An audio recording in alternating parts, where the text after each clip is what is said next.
This is the Mahabharata podcast, Episode 9, Burning Down the House. We left off in the last episode with the Pandavas and Kauravas ready for graduation day. Their teacher, Drona, had been discovered by the boys as he had just left the neighboring kingdom of Panchala with a chip on his shoulder. The king of Panchala, named Drupada, had been Drona's classmate and had promised him a life of luxury when he finally became king. After Drupada became king, however, he shunned Drona as a mere commoner. Drona was shamed and angered by this, and left for the Kuru court to plot his revenge. We also heard a lot about the childhood of the two middle Pandavas, Bhima and Arjun, and how their cousin Duryodhana resented their superiority and tried several times to put them out of commission. Bhima and Arjun were by no means perfect. Bhima was unnaturally strong and thoughtlessly beat and bullied his cousins. Arjun was a skilled warrior, but also a prissy little teacher's pet, who was willing to go to underhanded means of ensuring he was always the top student. But their cousin Duryodhana made them seem like angels in comparison. He schemed with his uncle Shakuni to find ways to put the Pandavas out of the way so he could be made crown prince. We heard little of the eldest Pandava, Yudhishthira, probably because he was really a good kid. He wasn't the greatest warrior or the strongest of the bunch, but he was the son of Dharma, and he held his brothers back from taking any revenge against Duryodhana's scheming. We have met a lot of characters so far, and we'll meet many more, who will all have some important role in the story. I'm doing my best to leave out any superfluous characters, but I should mention that Drona had a son named Ashvatthama, who was about the same age as the Kuru princes, and was also trained by Drona at the same time. There's a legend that when he was born, he whinnied like a horse. I don't know if that is foreshadowing some of the bad things he'll do much later in the story, but you might as well be aware that Drona had a son who stayed loyal to his father through thick and thin. More on him later. After having tested his students and determining that they were now fully trained, he informed the king Dhritarashtra that it was time to have a display of arms. The blind king then ordered a large stadium to be constructed where the boys could make a demonstration of their skills. The stadium was duly constructed and sanctified, and a great event was held in which folks from the entire kingdom attended. The event began with a display of archery, on foot, on horseback, on chariots, and from the backs of elephants. Then duels were held, using various weapons. The fights were purely for demonstration, so there was no conclusive outcome, but most people admired the Pandavas' skills, while others favored Duryodhana and his brothers. At one point, Bhima squared off with his cousin Duryodhana, each wielding a mace. The crowd divided and took sides of each boy. The two engaged for a few rounds until a riot nearly broke out, and Drona had to step in, sending his son to stop the contest. Finally, Drona presented his star pupil, Arjun. As Arjun stepped out into the stadium, fully armed, the crowd went wild. Dhritarashtra asked his brother Vidur to describe what was going on. Vidur told him that it was Arjun in all his glory. Dhritarashtra exclaimed how fortunate he was to have such great warriors as his nephews, the Pandavas, supporting the kingdom. Arjun then set about displaying his skills. He demonstrated his magical abilities to create rain, fire, and wind. He was able to disappear and reappear in different places, and then showed his ability at archery, shooting 20 arrows into a hollow cow's horn hanging from a string. Near the end of this demonstration, as the day was winding down, there came a crash at the gate, and in came another warrior, a stranger named Karna. This mighty warrior entered the grounds, bowed, none too respectfully, to Drona and Kripa, and then yelled out, "Arjun, whatever feat you have done, I shall do it better, right here, before the eyes of all these people." Karna then displayed his skills at archery, doing many of the same tricks that Arjun had just performed. The crowd again went wild, and Arjun burned with anger. Duryodhana, meanwhile, was delighted at this surprise entrance of a warrior who could challenge Arjun. He welcomed Karna and offered him hospitality and friendship. Arjuna was thoroughly annoyed and called out to Karna, "There are special hells for uninvited guests, and you shall soon be there after I send you to the other world." Karna's response was equally churlish. "Talking is for wimps. Let's settle this with our weapons, and I'll take your head off right here before your teacher's eyes." Thus, the two heroes squared off, the crowd took sides, and even the heavens divided up. Indra caused an immense storm cloud to build up over Arjuna's head, while Surya, the sun god, burned away all the clouds and shone brightly over Karna. As for Arjuna's mother, Kunti, witnessing the fight about to happen, she fainted with dread. Just as the contest was about to begin, Kripa stood in and said, "According to the rules of the contest, before a fight may begin, each warrior must state the names of their fathers and mothers and your lineages." At this, Karna's face fell and burned with shame. He seemed to back down over the prospect of revealing his birth. Duryodhana, however, did not want to let Arjun off the hook so easily. So he stepped in and announced, "There's more than one way to become a prince. One is either born a prince, becomes a champion, or leads an army. If Arjun will not fight a man who is not his equal, then I shall dub him King of the Angas." Duryodhana called upon the priests, who right then and there anointed Karna King of Anga. Karna was blown away by this turn of events, and in gratitude to Duryodhana, asked him, "What can I possibly give in return for a kingship?" Duryodhana replied, "I only seek your friendship, nothing more." Karna shouted, "So be it," and they embraced. Having seen his son so rapidly promoted to the title of king, Karna's father emerged from the crowd. He was a simple charioteer, called a Suta. He congratulated his son for his amazing achievement. When Bhima saw this, he laughed. "Karna's the son of a Suta. You have no right to fight and die by the hand of Arjun. You have no right to enjoy the kingdom of Anga, no more than a dog has the right to eat the holy offerings." Karna boiled with anger, but Duryodhana responded, "Bhima, you have no right to speak this way. Might is the father of Kshatriyas. Like the origins of rivers, the origin of kings are all obscure. Our teacher was born in a trough. How could a doe give birth to a tiger?" By this time, the day was over. The pageant had been completely derailed by the entry of this strange warrior. The final contest between Karna and Arjuna would have to wait for another day. If you're wondering who this guy Karna is, who was able to cause such a disturbance, here's his backstory. Way back in episode 7, when I described Pandu's marriage to the princess Kunti, I explained that before she had gotten married, Kunti had been given a magic spell from a great sage. She was told that this spell could summon any god and would give her a son by him. Well, when she got it, she decided to test it out, just a little bit. So she called on the sun god, and it worked. He appeared before her. Of course, there were two parts to the spell, and so Surya, the sun god, wanted to get it on. Young Kunti, terrified, tried to get out of it, telling Surya that she was just testing. She was a maiden, and it would be the death of her if she got pregnant. Surya told her it was too late. What was done. But he would do her the favor of leaving her a virgin, and she would give birth on the same day so she could avoid getting in trouble. So Kunti gave birth to a glowing, powerful baby boy who was literally born with his armor and earrings on. There was nothing to be done about it, so Kunti had to abandon the child before she got caught. She placed the child in a basket and set him adrift down the river. The baby was eventually found by the wife of a charioteer of the Suta Jati. This child grew up to be Karna, who disrupted the great weapons demonstration of the Kuru princes. So that explains why Kunti fainted when she saw Arjun and Karna preparing to fight to the death. They were both her sons, so no matter what the outcome, it could only end in tragedy for her. Thus, the rivalry between Arjun and Karna is really a conflict between brothers, one of whom is the son of Indra, and the other the son of Surya, the sun god. Another question you might ask is, how did Duryodhana have a kingdom at his disposal to give away just like that? I can't answer that one. He just did it, and no one disputed it. So now Karna is king of Anga, but also a low-born son of a charioteer, and also the secret son of the queen mother.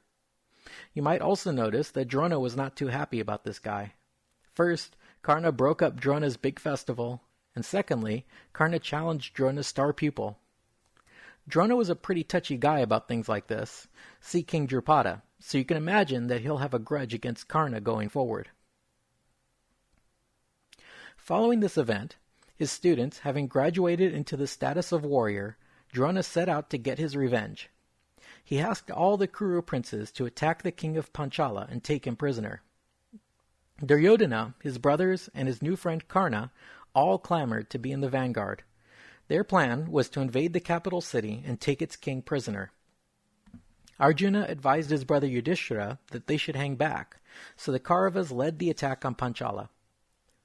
Duryodhana and Karna entered the city gates in a surprise attack and began fighting their way down the city streets to get to the palace.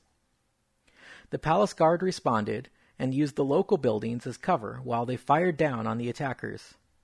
This halted the Kaurava attack, and then the townspeople joined in, and they all started showering the Kauravas with bricks and stones, forcing them to retreat out of the city. As they retreated, the Panchala king mounted a counteroffensive and pursued the Kauravas back towards Hastinapur. Meanwhile, the Pandava brothers stood in reserve, and as the Kauravas retreated, Arjun and his brothers mounted a renewed assault on King Drupada. This was Arjuna's moment to shine. He fired arrows in such quick succession that the whole motion was just a blur. Since he did not want the king dead, only captured, he used his arrows to destroy the king's bow or cut his bowstrings. The king must have had a lot of spare bows, because this happened repeatedly. Finally, Arjun leapt from his chariot, drew his sword, and physically grappled King Drupada, making him his prisoner. This ended the war with Panchala. Arjun brought his noble prisoner to his guru and presented him. Drona said to Drupada, "Now that I have taken your kingdom and despoiled your capital, would you like to revive our friendship? Well, never fear, I will not take your life. In fact, I'm a Brahmin, and Brahmins are always forgiving. I'll even do you a favor. I'll give you half the kingdom of Panchala. I will retain the other half, so I too will be a king. Thus, we will be equals in our friendship. I only desire that you be my friend." King Drupada, not in any position to argue, expressed his gratitude for having half of his kingdom back. Thus, the northern half of Panchala, bordering the Kuru lands, was made a separate kingdom with Drona as its ruler, while Drupada retained only the second half of his former lands. Having made this arrangement, Drupada was released. He went back to his lands and set out to find a way to get his revenge. In particular, he needed a son. Following this and other exploits, King Dhritarashtra had it decided that Yudhishthira was the legitimate heir to the throne. Then Bhima and Arjuna set out on a campaign against their eastern neighbors and subjugated many kingdoms, including ones that Pandu had not been able to conquer, and returned with piles of loot. The people of Hastinapur began to mutter, saying, "How is it that Dhritarashtra had been passed over because he was blind, but now he's king anyway? Here we have this capable son of Pandu. Why isn't he made the king right now?" Dhritarashtra was aware of this chatter, and it made him very distrustful of his nephews. He worried that they might mount a palace coup. At the same time, Dhritarashtra's own son, Duryodhana, was boiling with jealousy. He complained to his father that there were movements afoot to have them deposed. He pointed out that there was no use in making himself third in line to the throne, because obviously, once Yudhishthira became king, the title would pass on to his son, and all of Dhritarashtra's sons would forever be left out of the succession. He suggested that they should drive the Pandavas out of the kingdom and use their absence to solidify their own political base. King Dhritarashtra protested, saying that the Pandavas were not without their own supporters, and if it came to a civil war, the Pandavas might very well emerge the victors. Duryodhana took this conundrum up with his advisors, specifically his maternal uncle Shakuni, his friend Karna, and his brother Dushasana. Shakuni was very astute politically and utterly unscrupulous. Shakuni pointed out that the Pandavas were really without any allies in the royal clan. Bhishma was sworn to uphold the throne and was thus forced to be neutral about these issues, impotent as it were. As for the Guru Drona, his beloved son Ashvatthama was a strong ally of the Kauravas, and Drona would always side with his son. Vidur was a bastard and dependent on his elder brother for his livelihood, and Kripa would go along with the rest. Thus, there wasn't much to fear after all.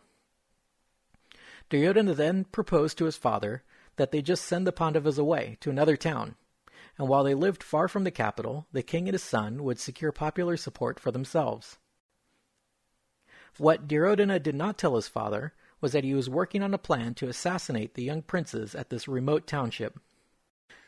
And so King Dhritarashtra summoned his nephews and explained to them that in the town of Varanavata there was a festival coming up in honor of Shiva. He asked them to attend this festival as representatives of the crown, and while there, to enjoy themselves in this lovely hamlet. Yudhishthira had a pretty good idea that they were just trying to get him out of the way, but a good son obeys his elders and treats even a suggestion as a command. So he asked for their blessings and prepared to depart, along with his brothers, for the city of Varanavata. As the Pandavas made preparations to depart, Duryodhana summoned his chief architect, named Purochan. Duryodhana told him that he had all of the king's wealth under his command, but only so long as the Pandavas were out of the way. He then instructed the architect to build a palace for the Pandavas in the town of Varanavata that would be made entirely of extremely flammable materials: paper, cloth, bamboo, oils, and resins. Having thus accommodated the Pandavas in a death trap, they would set fire to the building. The Pandavas would be assassinated, but the townsfolk and barons would all think it had been an accidental house fire. We must imagine that at this point the Pandavas were still just boys, because their mother was sent to accompany them on this journey. We are told that each brother was born a year apart, so we might imagine the Pandavas at this time ranging from 16 to 11 years of age, orphans and otherwise helpless under the protection of a jealous uncle. They were also virtuous and obedient, and so they set out for the town of Varanavata in a somber mood. The citizens of Hastinapur smelled a rat and started to congregate around the departing princes, offering to go with them, but Yudhishthira reminded them that the king was like their father, and whatever the king commanded should be obeyed without question. Finally, their good uncle Vidur approached them. He had managed to divine Duryodhana's plans and wanted to warn the boys of their danger. Worried about being overheard, he framed his words in a philosophical riddle using a barbarian tongue, telling them, "There are weapons worse than swords. This weapon can wipe out a forest in just a few moments, but the wise creatures are the moles and porcupines who can go under the earth and survive." Yudhishthira understood his uncle's meaning, and thus warned, they departed for Varanavata. The boys arrived to a warm welcome and were placed in regular lodgings while the architect Purachana completed the lacquer house. Upon its completion, Purachan escorted the Pandavas and their mother to the new dwelling. As they toured the palace, Yudhishthira was able to quickly ascertain that the building was indeed a death trap. In private, he described his observations to his brothers. Bhima asked, "Shouldn't we just go back to our old quarters? Why don't we just leave?" Yudhishthira replied that this would be a bad idea. At this point, Duryodhana had them surrounded by his spies. They had no idea whom they could trust. Their best option would be to stay put, but prepare to save themselves from the fire. That same day, a sapper arrived from Hastinapur. He introduced himself to the Pandavas and told them Vidur had sent him, and he was at their service. The sapper informed them that Vidur had discovered more information. It turned out that the night of the fatal fire had been scheduled for the evening of the next new moon in about 14 more days. Yudhishthira set the sapper to work secretly, digging a tunnel so they might escape in the event of a fire. At the same time, the brothers pretended to go on hunting trips by day, but were in fact reconnoitering escape routes. Once the tunnel was completed and their plans for escape all worked out, the boys decided it was time to make a move.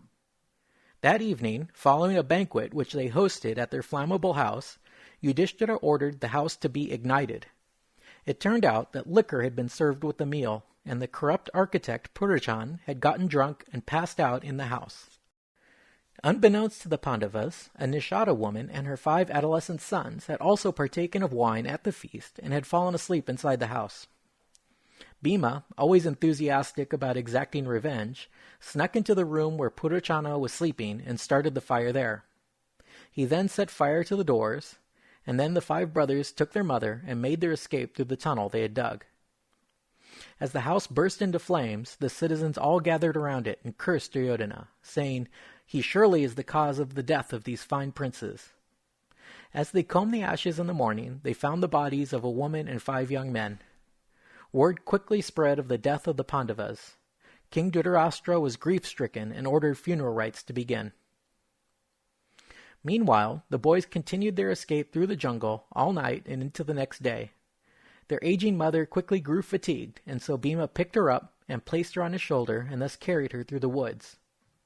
The family traveled deeper into the wilderness, on, until they are all nearly fainting with fatigue. Yudhishthira knew the danger was not yet past and they must keep moving, so he asked Bhima to mount all of his brothers onto his shoulders and carry them all through the woods. Bhima carried them all like an elephant, pushing trees out of the way, wading across rivers, and smashing through the underbrush. Finally, Kunti could bear the travel no further and asked to be set down. She then asked for a drink of water. Bhima set them down to sleep in a tree, and then set out to fetch some water. Not having any means of carrying water, he simply soaked his upper garment in a river and brought that back to his family. When Bhima got back to his mother and brothers, he saw them lying exhausted on the ground. Bhima thought to himself, "How did we get to this point? How is it possible that this great queen is lying on the cold ground without a blanket? If only Yudhishthira gave me the word, his wicked cousins would not live another day." Bhima worked himself up to such anger that he couldn't sleep, so he sat up through the night watching for predators. Living in a tall tree not far away, there was a demon, or Rakshasa, named Hidimba. Rakshasas are monstrous ogre-like creatures. This one in particular was black-skinned, had red hair and a red beard, blazing red eyes, and pointed ears. Rakshasas also loved the taste of human flesh. Hidimba had a sister named Hidimbi. He smelled the Pandavas nearby and instructed his sister to sneak up on them and kill them all so they could feast on them. The Rakshasa Hidimbi snuck up on the Pandavas as they slept and saw Bhima sitting awake. As soon as she set eyes on him, she was instantly smitten. She thought to herself that she would certainly make him her husband. She asked herself, "How could I obey my cruel brother? A woman must place her loyalty to her husband above that of her brother. If I spare him, I could enjoy him forever and ever." Thus infatuated, she transformed herself into a beautiful woman and approached Bhima. She asked him, "What are you doing out here in the forest? Don't you know that there's a wicked Rakshasa living nearby? You're in great danger." She admitted that it was her brother who wanted to eat them, but she offered to take him away directly and they could frolic in the mountains. Bhima refused to depart without his family, so she offered to protect them from her brother. Bhima declared, "I fear no Rakshasa, nor Gandharvas, nor Yakshas. I'm not going to wake up my family just because of an ogre. Step aside. I'll take care of this." While the ogress and Bhima were having this discussion, the Rakshasa Hidimba grew impatient. He burst in on them and saw his sister's appearance and quickly figured out that she was in love with this human. In his rage, he made to attack his sister, calling her a harlot. Bhima scolded the ogre, saying, "Cool your temper, Rakshasa. I'll fight you, but don't wake up my family." Saying that, he grabbed the ogre by the leg and dragged him away from the camp. Then the fighting began in earnest. The fight was something like two rabid elephants fighting to the death. Trees were felled and the ground shook. The commotion woke the Pandavas, and they saw the ogre's sister sitting with them. Arjun approached the fight and called out to Bhima, saying, "Bhima, you woke us up with all your commotion. It looks like you need our help.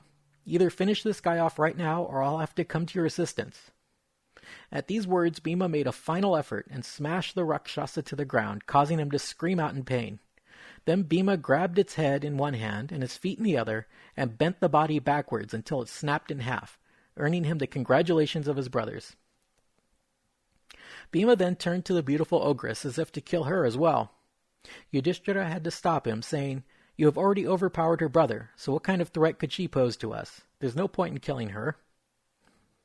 Hidimbi then declared to them all her love for Bhima, and appealed to Yudhishthira to allow her to marry him. Yudhishthira consented, permitting Bhima to go off with her each day, so long as she brought him back to his brothers by nightfall. Bhima, having agreed to this arrangement, left with Hidimbi to frolic in the woods and mountains. Not long after, the Rakshasa woman conceived a child and gave birth to him the same day. This is how it works with Rakshasas. The child grew quickly. In just a few days, he was fully grown. The child had an abnormally large, bald head, and so he was named Gatotkacha, which means water pot head. The boy was immensely strong and powerful with the magic of the Rakshasas, as well as intensely loyal to his father and uncles. He promised them that he would come at any time if they needed him. He then departed with his mother for the mountains. Following this episode, the Pandavas traveled incognito across the lands of India, visiting the holy sites in the guise of ascetics, studying the Vedas and philosophy. They eventually came across their grandfather, Vyasa, who was delighted with the decision the boys had made to live in the forest. He promised them that their exile would not be forever, and that their experiences living off the land would one day help them greatly. Vyasa comforted their mother Kunti, promising her that her sons would one day win back their birthright, and she would see justice done for them all. Vyasa predicted that one day Yudhishthira would be emperor over vast territories, but for now they should move to a village called Ekachakra and stay there anonymously. Vyasa introduced the princes to a Brahmin living in this town, and told them to stay there quietly until he returned. That's all for now.